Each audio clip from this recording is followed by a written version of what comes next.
ආයුබෝවන් ළමයි. අපි අද කතා කරන්නේ පයිතගරස් ප්‍රමේය පිළිබඳව. පයිතගරස් ප්‍රමේය. එතකොට පයිතගරස් ප්‍රමේය හොයාගත්තේ පයිතගරස් කියන ගණිතඥයා.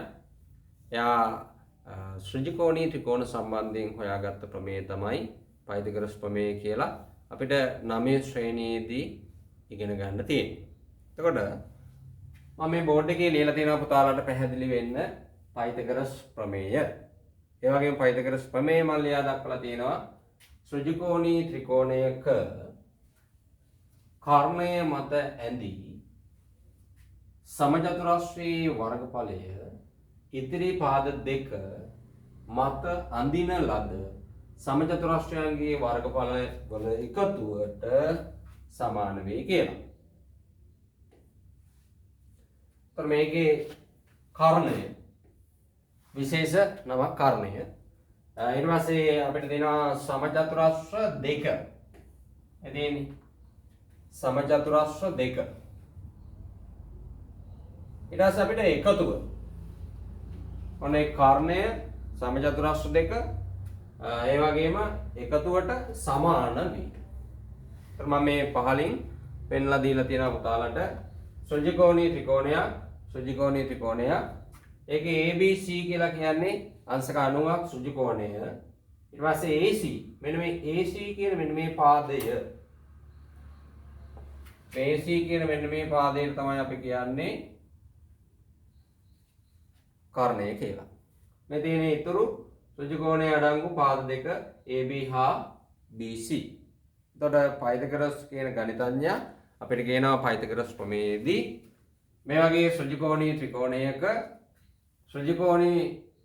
ත්‍රිකෝණයක කර්ණය මත ඇඳී සමචතුරස්‍රයේ වර්ගඵලය ඉතිරි පාද දෙක මත අඳින ලද සමචතුරස්‍රයන්ගේ වර්ගඵලවල එකතුවට සමාන වේ.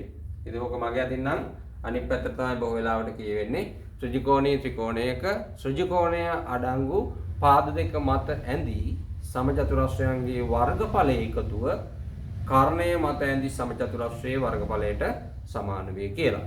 ඉතින් අපේ පුතාලා මේක ලියා ගන්න ඕනේ. ඉතින් මම මේ පැත්තෙන්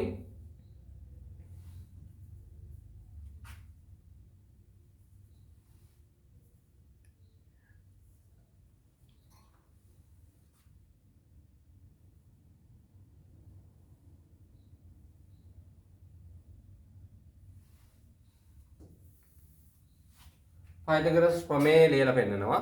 එතකොට හරිම ලේසි මෙයා ඉගෙන ගන්න. පයිතගරස් ප්‍රමේයේදී මේ තියෙන්නේ ශ්‍රිජිකෝණී ත්‍රිකෝණයක්. මේ ශ්‍රිජිකෝණයේ අඩංගු පාද දෙක. මේ තියෙන්නේ ශ්‍රිජිකෝණයේ අඩංගු පාද දෙක. මම ඒකට අඳිනවා සමචතුරස්‍රයක්. මේ පැත්තට අඳිනවා සමචතුරස්‍රයක්. මේ තියෙන්නේ කර්ණය. ඔන්න කර්ණය මතට සමචතුරස්‍රයක් අඳිනවා. ABC කියන ත්‍රිකෝණය නම් ශ්‍රිජිකෝණී ත්‍රිකෝණයේ ABC කියන ශ්‍රිජිකෝණී ත්‍රිකෝණය නම් AB වර්ගය ධන BC වර්ගය සමානයි AC වර්ගයට. පුතාට පුංචි පැහැදිලි කිරීමක් කරන්නම්. මේ AB වර්ගය කියලා කියන්නේ මේ AB පාදය AB වැඩි කිරීම AB.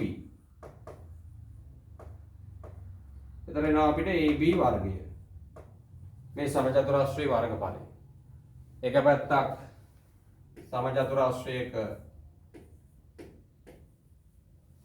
AB නම් පාදයේ දිග. අපිට මෙයාගේ වර්ගඵලය හොයාගන්න පුළුවන් AB වැඩි කිරීම AB වර්ගය කියලා. ඒක තමයි මෙතන මේ පාවිච්චි කරේ පැත්තක දිග වැඩි කිරීම පැත්තක දිග. දැන් ඊට යට එකේ BC වැඩි කිරීම BC.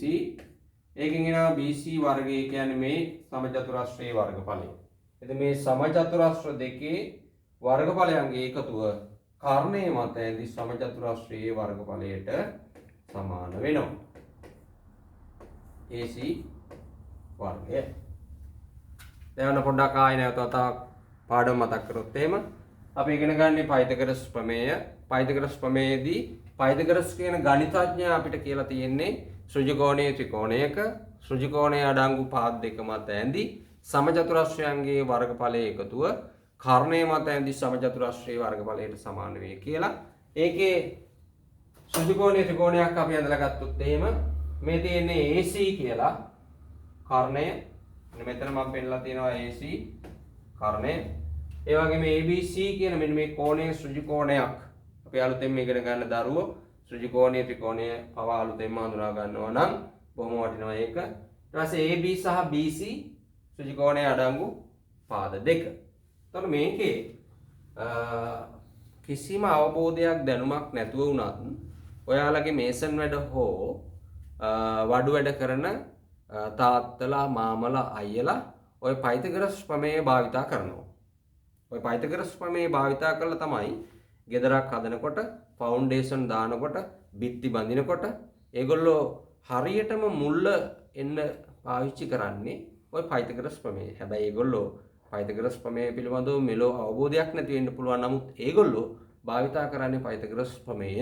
ඉතින් අපේ ප්‍රායෝගික ජීවිතේට මේ පයිතගරස් කියන ගණිතඥයා හොයාගෙන තියෙන පයිතගරස් ප්‍රමේයයේ භාවිතය අපි නොදැනුවත්වම අපේ දෙමව්පියෝ භාවිතා කරලා තමයි අපි මේ ජීවත් වෙන නිවෙස් හදලා තියෙන්නේ. සමහර විට දැනගෙනම කරන්න පුළුවන්. ඔයා ලොකු ඉංජිනේරුවෙක් වුණොත් එහෙම ඔයා නිතරම භාවිතා කරන ප්‍රමේයයක් තමයි ඔය පයිතගරස් ප්‍රමේය. අපි එහෙනම් මේකේ ගණන් හදමු.